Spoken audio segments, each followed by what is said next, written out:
네, 월요일에 전해드리는 코너 귀로 듣는 창업정보 시간입니다. 오늘도 안정환 창업 컨설턴트와 함께합니다. 안정환 창업 컨설턴트님 어서 오세요. 네, 안녕하세요. 네, 오늘 준비해주신 내용은 어떤 건가요? 자, 오늘은 개인 택시 창업에 관심 있는 분들을 위해 준비했습니다. 네, 개인 택시 창업 사실 퇴직한 분들이 많이 고려하는 업종 중에 하나이기도 하죠. 많은 분들이 관심을 갖고 계실 것 같은데 아마 지금껏 한 번도 또 다루지 않았던 내용인데 오늘 이 개인 택시 창업 이 내용을 가져오신 이유가 또 있다고요. 예, 요즘은 워낙에 식당이나 카페 창업이 어렵고 폐업률이 높은데요. 네. 그래서 폐업 확률이 적은 개인 택시 창업을 선호하는 분들이 늘고 있다는 이야기가 있어서 오늘 이 내용을 준비해봤습니다. 네, 사실 창업이 어려운 이유 중에 하나가 이 폐업의 위험성을 감수해야 된다는 건데 짚어주신 대로 이 개인 택시를 한다면 폐업할 위험이 좀 적지 않나 이런 생각이 듭니다. 실제로 개인 택시 창업이 일반 창업에 비해서 폐업률이 낮다고 말씀을 해주셨는데 이거 말고도 개인 택시 창업의 장점으로는 좀 어떤 게 있을까요?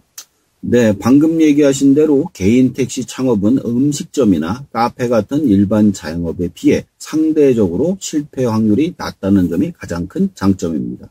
또 인건비나 임대료 같은 고정비 부담이 적고 본인의 노력과 운행 시간에 따라 수익을 조절할 수 있습니다. 또한 특별한 마케팅이나 상권 분석 없이도 시작할 수 있고 고객이 알아서 찾아오는 구조이기 때문에 초기 운영 부담이 작습니다. 무엇보다도 일정 기간 법인 택시 경력만 있다면 면허를 통해 비교적 안정적인 자영업으로 전환할 수 있어 중장년층의 현실적인 대안이 되고 있습니다. 네, 퇴직한 중장년층에게 매력적인 일인 것 같습니다. 특히 평소에 좀 운전을 즐기시는 분들이라면 크게 메리트가 있지 않을까 생각이 드는데 사실 일이라는 게 장점만 있는 건 아니기 때문에 개인 택시 창업에 또 어떤 단점이 있는지 짚어보면 좋을 것 같습니다. 일반 창업과 비교했을 때 좀 아쉬운 부분으로는 어떤 게 있을까요? 네, 물론 상대적인 단점도 존재합니다. 일단 일정한 자격 요건과 법인 택시 경력 기간을 채워야 한다는 점이 까다롭다고 할 수 있죠. 또한 개인 택시 면허 매입 비용과 차량 구입 비용 등이 초기 비용이 적지 않으며 매일 운전이라는 단순 반복 노동이 오랜 시간 동안 지속해야 되기 때문에 체력 부담이 큽니다. 네. 음식점처럼 내 브랜드를 키우는 확장성은 낮고 수입이 운행 시간과 밀접하게 연결돼 있어 장시간 일하지 않으면 수익이 줄어드는 구조라는 점도 고려해야 합니다. 가장 큰 단점은 잘 안 나와요, 이게. 이것을 따기가 네. 기다렸다가 사야 되고. 맞습니다. 네. 그리고 또 이제 가끔씩 신규가 발급되는데 거의 로또에 가깝습니다. 네. 그게 좀 단점이라고 볼 수 있습니다. 네, 제가 듣기로도 요즘에 이 택시 신규 발급 받고 택시 창업 들어가기가 굉장히 어렵다고 알고 있거든요. 그래서 말씀해 주신 대로 이제 시작이 지금 요즘엔 좀 어려워졌다는 점, 그리고 개인 택시를 하려면 법인 택시 경력 기간을 채워야만 하는 건가요? 아, 그것도 있는데 네. 사실은 일반 자동차 같은 경우 5년 이상, 그리고 이제 그 사업용은 3년 이상을 채우면 가능합니다. 그렇군요. 그러면 지금 이제 개인 택시 창업을 좀 고려하는 분들이 계시다면 어떤 과정을 통해서 개인 택시 창업을 좀 할 수 있는 건가요? 신규 발급은 거의 중단된 상태이므로 보통 기존 면허를 매입합니다. 매매 시에는 관할 시군의 허가와 함께 택시 운전 자격증, 건강검진, 범죄 경력 조회 등의 절차를 거쳐야 합니다. 이것도 중요해요. 범죄 경력이 또 없어야 돼요. 그렇군요. 면허 매매가 약 7천만 원에서 1억 원 수준이라고 합니다. 돌고 있는 이야기에 따르면 요즘 원주는 1억 3천만 원까지 한다고 하더라고요. 이게 인구 감소 지역에서는 많이 나오고 네. 인구 증가 지역에서는 비싸고 잘 안 나온다고 합니다. 그러니까 이 개인 택시를 시작하려면 약 7천만 원에서 1억 원 수준의 면허를 매매를 해야 된다는 말씀이신 거죠? 그렇죠. 네. 또 이게 무조건 매매를 하고 싶다고 할 수 있는 게 아니라 자리조차도 지금 많지 않다는 말씀이신 거죠? 그렇죠. 네. 그렇다면 이 개인 택시 창업에 필요한 초기 비용을 좀 어느 정도로 잡아볼 수 있을까요? 면허 매입비 외 차량 구입비, 보험료, 각종 등록세와 수수료를 포함해서 최소 1억 원 이상의 자금이 필요합니다. 중고 차량을 사용하는 경우 약간 줄어들 수 있으나 면허가 가장 큰 비중을 차지합니다. 네. 그러니까 이 개인 택시 면허가 가장 중요한 건데 신규 발급이 지금 어려운 이유는 뭔가요? 이게 개인 택시 숫자가 갑자기 늘어나게 되면은 네. 다른 택시들의 수익이 확 줄어들 수가 있기 때문에 일정 수준을 보존해 주는 겁니다. 근데 이건 우리나라만 그런 게 아니라 전 세계적으로 그거는 거의 공통으로 알고 있습니다. 아, 그렇군요. 그래서 어느 정도 조건만 갖췄다고 무조건 시작할 수 있는 게 아니라 자리가 났을 때 시작을 할 수 있는 거군요. 그렇습니다. 또 이 택시가 개인 택시, 법인 택시로 나뉘는데 둘의 차이, 장단점이 좀 어떻게 될까요? 법인 택시는 회사예요. 네. 회사 소속으로 급여를 받고 일정 운송 실적을 채워하는 구조라고 볼 수 있습니다. 반면에 개인 택시는 다 자기가 하는 자영업자예요. 네. 자율적인 근무가 가능하고 수익도 본인에게 귀속됩니다. 하지만 운영, 수리, 보험 등 모든 책임도 개인이 지는 겁니다. 네. 그럼 법인 택시 같은 경우에는 일정한 월급을 받는다고 이해를 하면 될까요? 아, 그렇습니다. 이제 산학금이라고 그래가지고 그것도 일정 금액을 또 내야 돼요. 자기가 번 돈에서 돈을 내고 그 다음에 이제 그것도 월급을 받는 형태로 최소 기준이 있긴 한데 그것도 최소 기준도 얼마 기간이 지나면 그 이상을 자기가 벌어야지만 받을 수 있는 겁니다. 아, 그렇군요. 그럼 개인 택시 같은 경우 하루 수입이 천차만별일 것 같긴 한데 대략적으로 아무래도 가장 중요한 부분이기 때문에 어느 정도로 좀 예상을 해볼 수 있을까요? 예, 물론 그 지역과 운행 시간에 따라서 다르다는 걸 꼭 기억하시고 들으셔야 되는데요. 예. 서울을 기준으로 이야기하자면 하루 순수익이 15만 원에서 25만 원 수준이라고 합니다. 심야 시간대나 출퇴근 시간대를 집중적으로 운행하면 더 벌 수 있지만 연료비나 정비비 등을 감안해서 실수익을 계산해야 합니다. 또 뛰는 만큼 또 체력이 깎여요. 자신의 체력을 계산하지 않으면 힘듭니다. 네. 방금 말씀해주신 부분은 서울을 기준으로 한 대략적인 추정치라는 거 감안하시는 게 좋겠습니다. 또 요즘엔 사실 택시 탈 때 앱으로 플랫폼을 활용해서 부르는 경우가 대부분이잖아요. 대기업에서 만든 여러 가지 택시 플랫폼들이 있는데 개인 택시도 이 플랫폼에 가입할 수가 있나요? 예, 물론 가능합니다. 요즘 개인 택시 기사님들 여러 플랫폼에 등록해서 배차를 받고 있는데요.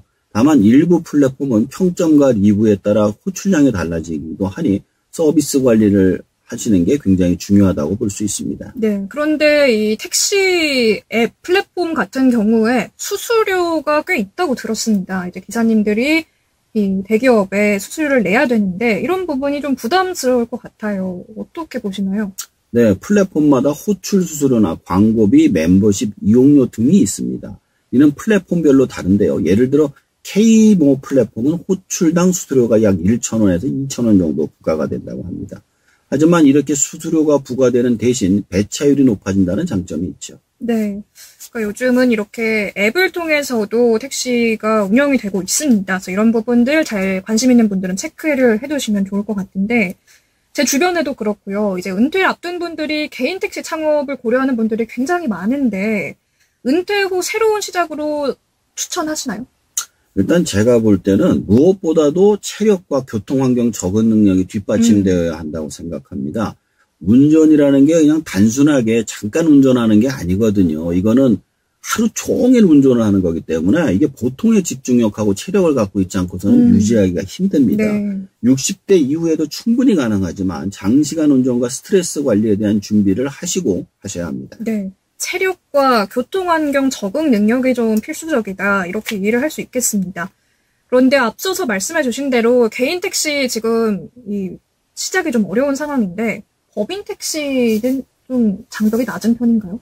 그거는 이제 취직을 하는 거니까. 근데 네. 보통 60세 이상은 잘 안 써주죠. 보통 젊은 사람들, 그래도 50대까지만 좀 쓰려고 하기 때문에 나이가 많으신 분들은 좀 들어가기 힘든 거죠. 아무래도 개인 택시 창업이 유리하겠다. 이렇게 예. 보면 되겠네요. 그렇죠. 이 개인 택시 시작을 할 때 건강검진이 필요하다고요? 예, 개인 택시 자격을 유지하려면 정기 건강검진을 받아야 하고 특히 시력, 청력, 심장질환 등 운전에 영향을 줄 수 있는 건강 상태는 정밀하게 확인합니다. 기준을 통과하지 못하면 자격 취득이 불가능합니다. 네. 이 택시 창업을 하려면 체력과 교통환경 적응 능력이 중요하다 이렇게 말씀을 해주셨는데 이외에 또 좀 필요한 역량 어떤 것들이 있을까요? 뭐 다른 것도 마찬가지. 첫 번째로 고객 응대 능력, 예. 서비스가 좋아야 되고요. 두 번째는 지리 지역에 대한 이해, 셋째는 안전운전 습관입니다. 요즘 특히 별점 평가하고 리뷰가 수익에 직접 영향을 미치기 때문에 친절한 응대와 청결 관리가 중요합니다. 그렇군요.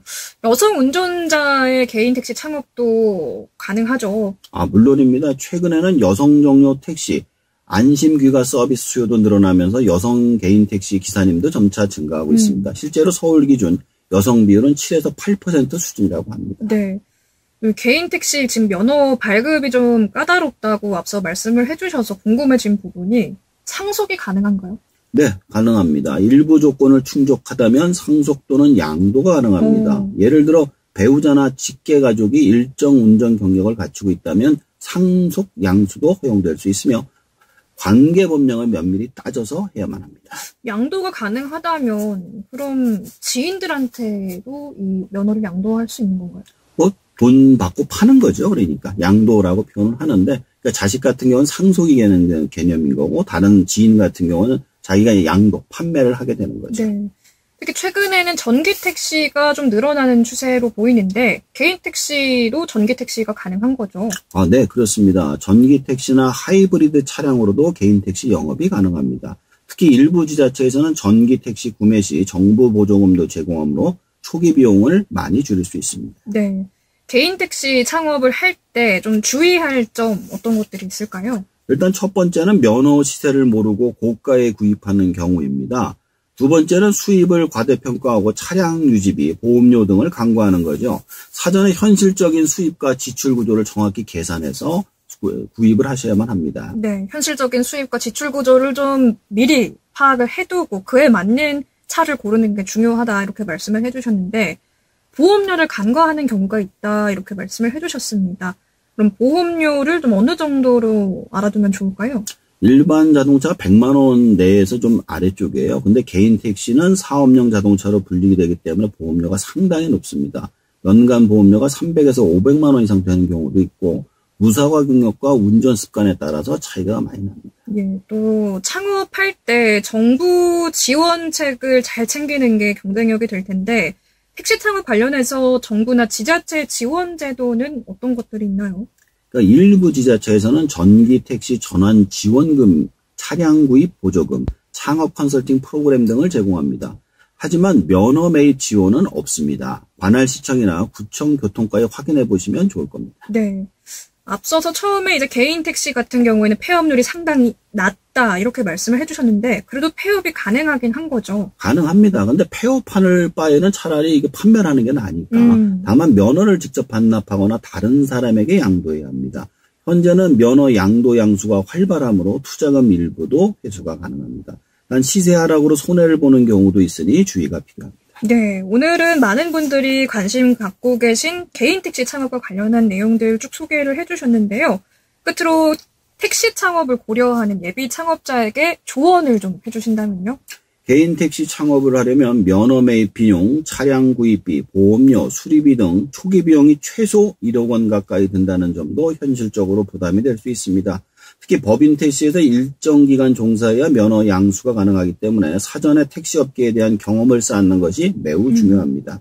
이 과정을 통해 택시 운전은 장단점은 물론 자신의 일에 평생을 직업으로 삼을 수 있는지 스스로 점검할 수 있습니다. 플랫폼의 활용도 무시할 수 없습니다. 요즘은 카카오티, 티맵 택시, 우티 등 기반 호출의 대세인 만큼 단순히 차량을 몰기만 해서는 경쟁력을 갖기 어렵습니다. 고객 응대, 차량 청결, 평점 관리 등도 수익과 직결되기 때문에 작은 1인 서비스를 운영한다는 마음가짐이 필요합니다. 무엇보다 중요한 건 정확한 정보 수집과 재무 계획입니다. 개인 택시는 한번 창업하면 쉽게 되돌리기 어렵고 면허 매매가로 인한 손익도 큽니다. 창업 전에 최소한 3곳 이상에서 시세를 비교하고 세무사나 택시조합 전문가와 상담을 거쳐야 후회 없는 선택이 가능할 겁니다. 가능하다면 전기 택시나 친환경 차량 전환을 고려해 보조금 혜택도 함께 받는 전략이 필요합니다. 네, 오늘은 개인 택시 창업과 관련해서 여러 가지 준비 팁 함께 알아봤습니다. 오늘 말씀 잘 들었습니다. 감사합니다. 네, 감사합니다. 지금까지 안정환 창업 컨설턴트였습니다.